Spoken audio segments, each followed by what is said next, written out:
Irmãos, vigiemos em todo tempo, oremos em todo tempo, porque o diabo não perde oportunidade, mas louva a Deus, porque o diabo apresentou a necessidade de Jesus, mas Jesus sobrepõe e expõe prioridade. Aleluia. Irmãos, o diabo vai saber a tua necessidade, chegar junto para pegar você no ar, para pegar você naquele momento de fraqueza, no momento que você precisa, mas você tem a palavra de Deus, você tem o homem de Deus, você tem visão, você tem audição, você ouve a voz do pastor que está lá, o Espírito Santo está conosco, e você vai apresentar a Ele o que é prioridade. Eu tenho necessidade de comer, mas eu quero apresentar a prioridade ao Pai, a prioridade é a vontade do Pai, a prioridade é adorar ao Pai, a prioridade é o que Ele determinou, é o que Ele planejou e nós juntos vamos executar. A Bíblia diz que Jesus de imediato apresenta, tudo bem, mas deixa eu falar para você, Satanás, eu preciso comer de verdade, eu preciso alimentar a minha carne, mas tem uma coisa, na prioridade, não só de pão vive o homem, mas de toda a palavra que sai da boca de Deus, meu Pai. A palavra de Deus é o nosso sustento, é o nosso alimento, é o que nos garante ficar de pé, é o que nos garante que Satanás vai ter que bater retirada contra a tua vida, contra a tua família, quando você prioriza adorar, servir, obedecer a tua palavra, guardar a intimidade com Ele e guardar o que Ele propôs a você.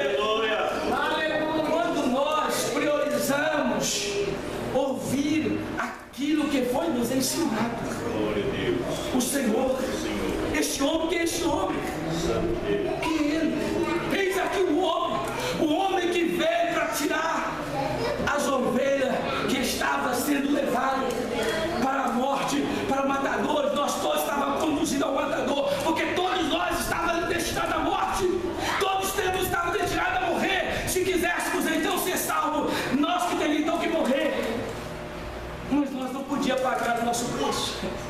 Estava condenado, mas não podia, não havia condições, todos eram os pecadores, mas Ele apresenta puro, imaculado, Ele apresenta o Cordeiro de Deus, imaculado, para qual tomar sobre si aquilo que estava nos nossos ombros, a nossa vida, a nossa condenação. Pecador miserável que era eu, estava condenado ao inferno, merecia o inferno, mas Ele apresentou de antemão ao Pai e disse: a esta eu pago por Ele, a esta eu pago por Ele com a minha vida, pois eu a dou e posso tomá-la.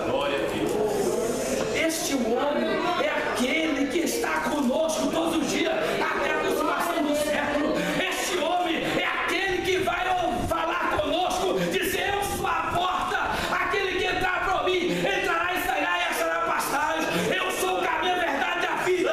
Aquele a qual andar por mim, ele tem vida. Aquele que está em Jesus, ele vai ter vida, ele vai ter alegria, ele vai ter renovo, ele vai ter prosperidade, ele vai ter a presença do céu. Quem é este homem, irmãos? Ele é aquele que apresentou no seu lugar.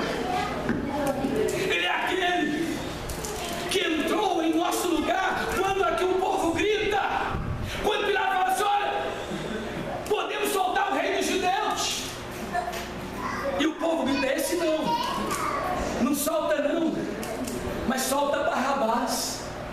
Barrabás representa que eu e você, o condenado, o pecador, o criminoso, o adúltero, o feiticeiro, todos aqueles que estávamos então condenados pelo pecado. Jesus então entra no lugar de Barrabás, isso era no meu, no seu lugar. Ele sobe a cruz, ele leva ao Pai os nossos pecados, as transgressões, a nossa iniquidade, para nos trazer então a verdadeira paz, a verdadeira graça, a verdadeira alegria, a verdadeira vida está nele. Então nós podemos nesta noite levantar nossa mão e adorar,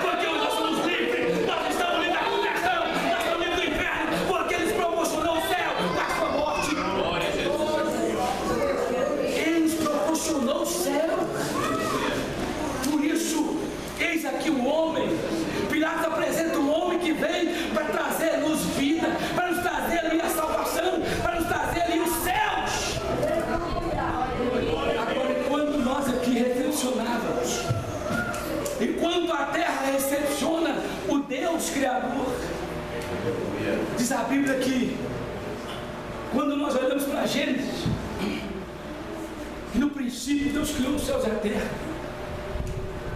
Versículo 1. Versículo 3 vai falar que o Espírito de Deus pairava sobre as águas. Mas Deus começa a criar. Sabe o que Deus fala assim? Haja luz. E houve luz. Ei, sabe quem estava criando lá? Este homem, Jesus. Este homem, a Bíblia diz que ele era a ação de Deus. A palavra, o verbo era a ação de Deus. E quando Deus falava, ele criava para que viesse chegarmos a nós. Quando Deus falava, Jesus criava. E hoje não é diferente, meus queridos. Esse mesmo Jesus que está presente, enquanto o Pai fala, ele continua criando em nós esperança, continua criando em nós milagre, continua criando em nós vitória, continua criando em nós aquilo que outrora nós não tinha. Nós podemos hoje ter, que é a presença do Espírito Santo, do Pai conosco. Meus queridos, quando este homem apresenta quem é este homem, nós vamos ver no capítulo 20 de João. A Bíblia diz que Jesus então é entregue e é sentenciado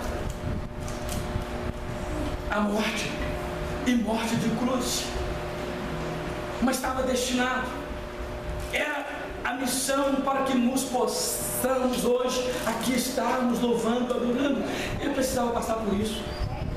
Mas eu louvo a Deus que a Bíblia diz que o primeiro dia da semana vá as mulheres lá na tumba de Jesus, onde foi enterrado, onde foi sepultado.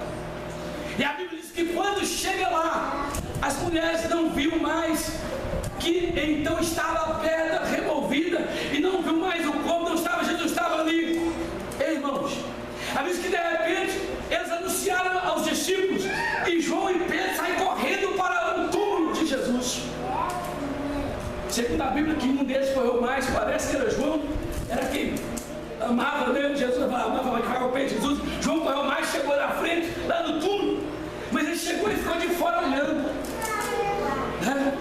Quem sabe se eu entro, o que eu vou ver, o que eu vou contemplar aí, já estou vendo tudo. Ele não está aqui, o que aconteceu? Mas sabe que depois Pedro chega depois, e Pedro só chega e olha, mas Pedro cai para dentro do túmulo. Pedro entra para dentro do túmulo, e Pedro começa a observar o que estava, o que tinha ali, o que restava dele ali, o que tinha para que ele veja.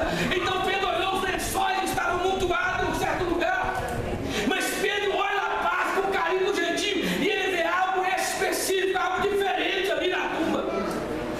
Ei, Pedro viu que um lenço que estava sobre a cabeça de Jesus não estava amontoado, não estava jogado, mas estava dobrado à parte.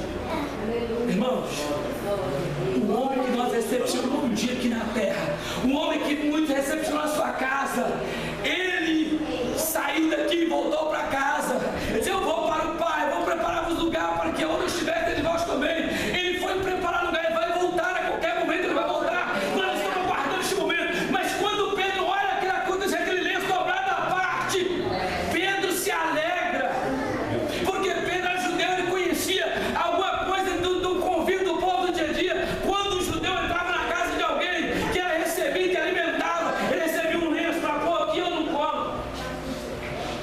Ele usava aqui ou no colo. E aí, quando ele saísse da mesa, se ele jogasse o pano lá, não gostei. Nessa casa eu não entro mais. Mas se ele dobrasse o pano, dobradinho, bonitinho, sabe? Eu pus lá a parte, dobradinho, a família que o recebeu o alegrava. Quando ele vai voltar, ele gostou. Aleluia. Quando Pedro viu esse lenço dobrado, ele entendeu que o Senhor que subiu, que foi, que ressuscitou, ele vai voltar. Ele vai voltar. Ele vai voltar para nos buscar. E nós vamos com ele. Aleluia. Glória a Deus. E nós estamos aguardando esse momento, porque nós recepcionando ele, que isso é o povo da sua época, a sua irmã recepcionou, recebeu, e ele vai receber-nos lá. A qualquer momento o céu vai se abrir e uma grande caravana vai sair da terra, uma grande caravana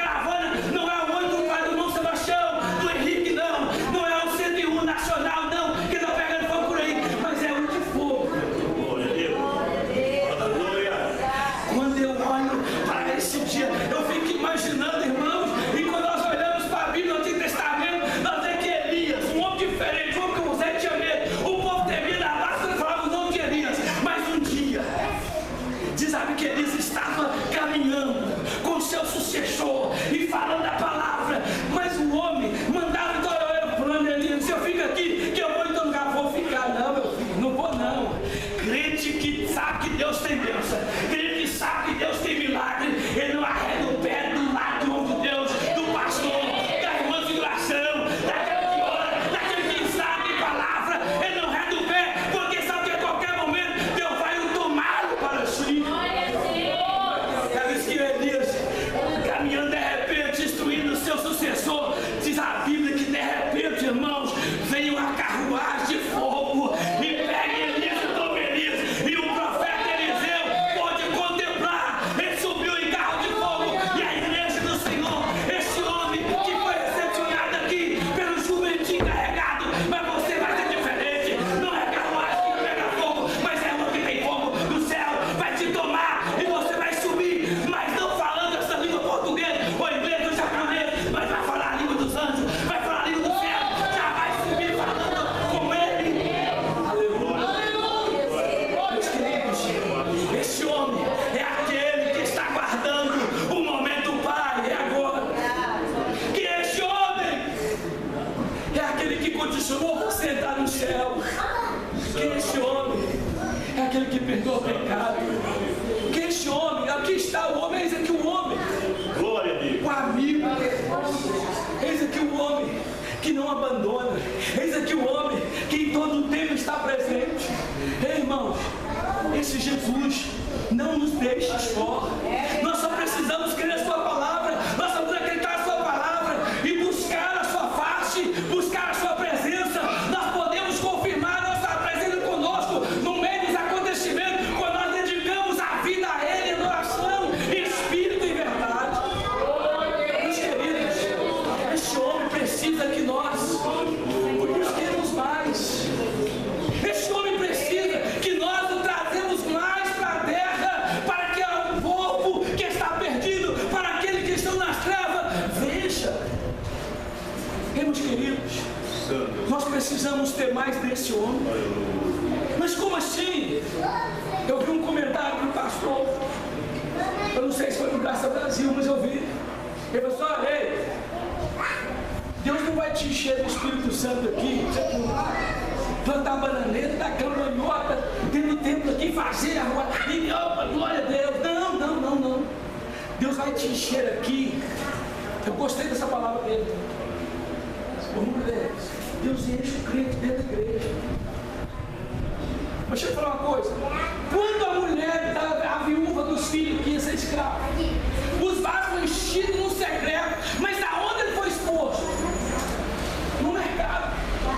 Não foi dentro do quarto, não foi dentro da casa. Ei, aonde você vai ser exposto? Deus enche o crente da igreja para no trabalho transbordar na vida do macumbeiro, do pecador homossexual. Deus enche o crente da igreja para que na rua dê testemunho, para que aonde a faculdade ele transborda sobre a vida do pecador, de pessoas que não de Deus.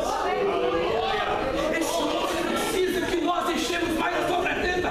Esse homem precisa que nós dizemos não para o pecado e dizemos sim para a graça, dizendo não para aquilo que a desagrada, mas aquilo que o louva, que adora. Irmãos, esse homem é o mesmo que quando os jovens, Sadraque, Mesaque e Abednego, renuncia à adoração ao Deus testemunho, quando eles não aceitam dobrar diante daquela estátua para adorar deuses que eles não conheciam, deuses que nada pode fazer, mas eles não, nós já temos um Deus que nós adoramos. Mas por que eu estou falando isso para você? Mas tem muito crente trocando Jesus por qualquer coisa, tem muito crente trocando a presença como Adão trocou, tem muito crente trocando a presença de homem conosco por um belo momento de prazer que vai passar. Mas quando os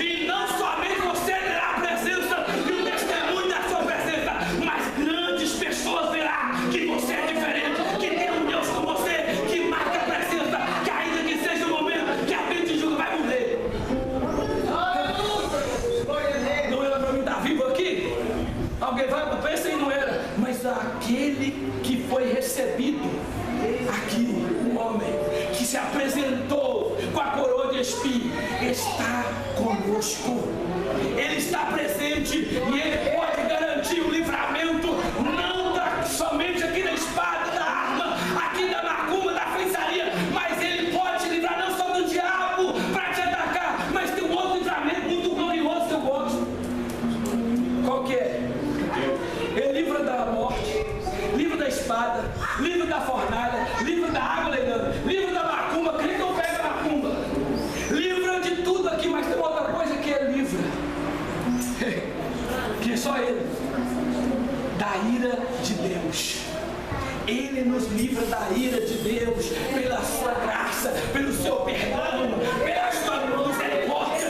Quando ele nos recebe, quando ele então recebe-nos como arrependidos e entregamos a ele, ele nos apresenta diante do Pai. E o Pai agora não te vê mais como pecador, porque olha por aquele que já pagou o preço, que já remiu a tua alma, que já libertou do cativeiro, já colocou em liberdade para servir o único verdadeiro Deus. A este sim não livrará da condenação eterna. Pois então, meus queridos, não abra mão dessa presença. Não tem nada no mundo que vale a pena por aqui, irmãos, passarmos um momento de prazer, de alegria, de euforia. Mas o que vale aqui, ainda que eu tenha que chorar. Ainda que eu tenha que chorar. Ainda que eu tenha que chorar, mas te servirei, Senhor, porque é melhor te servir. É melhor estar com Ele, ainda que o problema, a dificuldade vai vir, enfermidade pode nos apanhar, mas em todo tempo nós teremos Ele conosco. Eu disse para alguém outro dia, que às vezes nós achamos assim, a morte é o fim. Não, não é o fim. Quando nós olhamos para a morte, irmãos, nós olhamos pela Bíblia, a palavra de Deus, é o tempo da colheita. Quando você colhe um fruto da madura, irmã, o que você fez? Você salvou ele de perder. Ele está no ponto. Você pegou, pôs na geladeira, congelou, vai degustar, vai comer, vai até durar, mas dentro do seu cuidado, você colheu ele para guardar. Assim a morte do crente é para alegar, porque foi salvo. Ele está guardado, ele está guardando o momento de ser novamente, receber a vida de Cristo e levantar para a glória e abraçá-lo com a sua adoração. Então nós alegramos, porque esse homem está conosco. Esse é aquele que veio para dar a vida e a vida é mudança. Portanto, há milagre na nossa vida, há milagre na nossa família, há milagre na tua história, porque Jesus continua presente, Ele continua no nosso meio e vai levar-nos a entregar ao Pai. Essa é a nossa vida aqui. Nós só podemos viver se for para Ele. Porque segundo o apóstolo Paulo, Romanos 11, capítulo 11, versículo 36, o que está escrito? Porque por Ele, para Ele, porque dele, por Ele, para Ele, são todas as coisas. Ei, o teu milagre é para Ele.